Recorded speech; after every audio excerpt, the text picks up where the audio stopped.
নমস্কার, ছন্দা চ্যানেলের পক্ষ থেকে সবাইকে স্বাগত জানাই। শীত মানেই পিঠে পুলির দিন, তো পিঠে খেতে সবাই ভালোবাসে, তো আমিও ভালোবাসি। সেই জন্য আজকে পাটিসাপটা নিয়ে চলে এসেছি তোমাদের সামনে। তো এটাকে অনেকে অনেক রকমভাবে বলে, তো আমি পাটিসাপটাই বলি। তো চলো রেসিপিটা শুরু করা যাক। তো এখানে আমি দুধ নিয়ে নিয়েছি 250 গ্রাম গরুর দুধ। তো দুধটাকে আমি ফুটিয়ে নেওয়ার জন্য ওভেনে বসিয়ে দিয়েছি। তো তার সঙ্গে আমি দুটো এলাচকে আমি থেতো করে নিয়ে দুধের মধ্যে দিয়ে দিলাম, তো যাতে সেন্টটা সুন্দর আসে এলাচ দিলে। তো দুধটা ফুটবে, তো এর সঙ্গে আরেকটু আমি আমল দুধ, গুঁড়ো দুধ যেটা পাউডার, তো সেটা আমি 2 চামচ আমি দিয়ে মিশিয়ে নিচ্ছি, তো একটু টেস্টটা বাড়ানোর জন্য। তো গরুর দুধের সেরকম কোনো টেস্ট হয় না, সেই জন্য একটু গুঁড়ো দুধ দিয়ে দিলাম। তো এটা একটু ফুটবে, তো ফোটার সঙ্গে সঙ্গে আমি এর মধ্যে নারকেল দেবো, চিনি দেবো। তো চলো প্রথমে চিনি দেওয়া যাক। তো চিনি আমি পরিমাণ মতোই দেব, যে যেমন মিষ্টি খাও সে সেরকম দেবে। তো আমি এখানে হাফ কাপের মতো চিনি দিচ্ছি। তো এখানে 4 চামচ চিনি মানে হাফ কাপ হয়ে যাবে।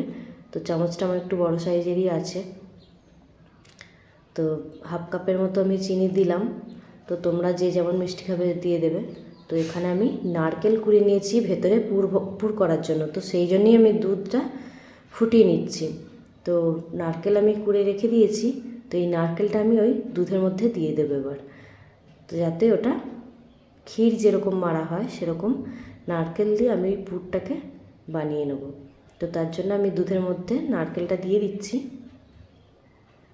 তো নারকেলটাকে একদম ফুটিয়ে ফুটিয়ে একদম শুকনো করে নিয়ে আসতে হবে, তবেই টেস্ট হবে। তো এরকম নারকেল দিয়ে তো সবাই খেতে ভালোবাসে, অনেকে ক্ষীর করে, দুধ মেরে ক্ষীর করেও ওর মধ্যে পুর ভরে দিয়ে পাটিসাপটা বানায়।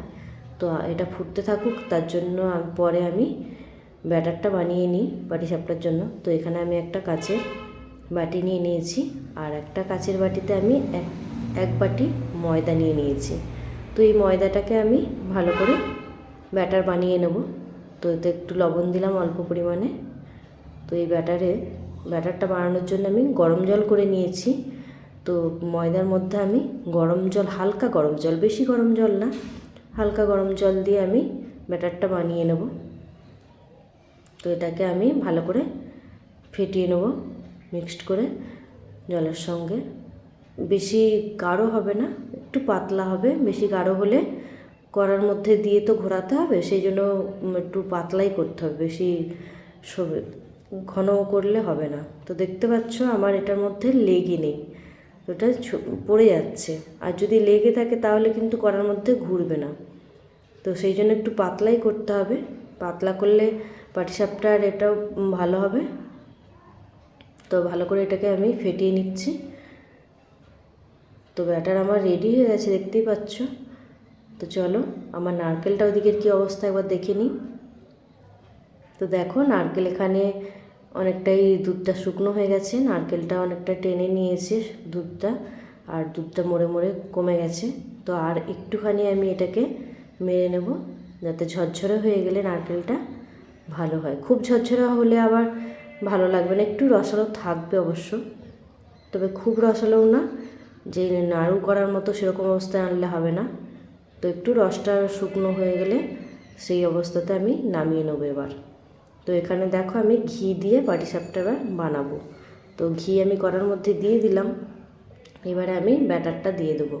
তো 2 চামচের মতো আমি ব্যাটার দিয়ে দিলাম, দিয়ে এটাকে ভালো করে গোল করে ঘুরিয়ে নিচ্ছি কড়ার মধ্যে, একদম গোল শেপ চলে এসেছে।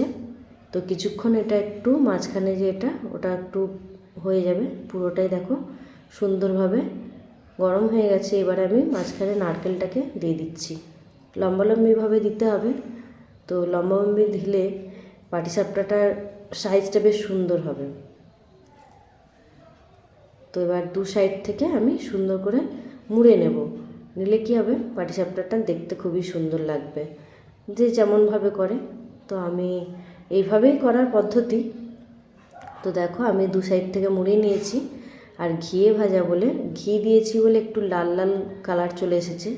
যদি আমি সাদা তেল দিতাম ওটা সাদা কালার থেকে যেত। ঘি বলে একটু লাল হয়ে গেছে পিঠেটা। তো দেখো আমার পিঠে রেডি, অনেকগুলো আমি বানিয়ে নিয়েছি। তো দেখো আমি অনেকগুলো পিঠে বানিয়ে ফেলেছি। তো খেতে অসাধারণ লাগবে, তোমরা একবার হলেও বাড়িতে খেয়ে দেখো, দারুণ টেস্ট। তো শীতকালে তো বসে বসে পিঠে খেতে ভালো ভালো লাগে, ভীষণই মজা লাগে। তো আমি সেই জন্যই পিঠে বানিয়ে ফেলেছি। তো তোমরাও একবার আমার সঙ্গে বানিয়ে ফেলবে আমার পিঠে দেখে। তো চলো ভিডিওটা এখানেই শেষ করছি, ভালো থাকবে।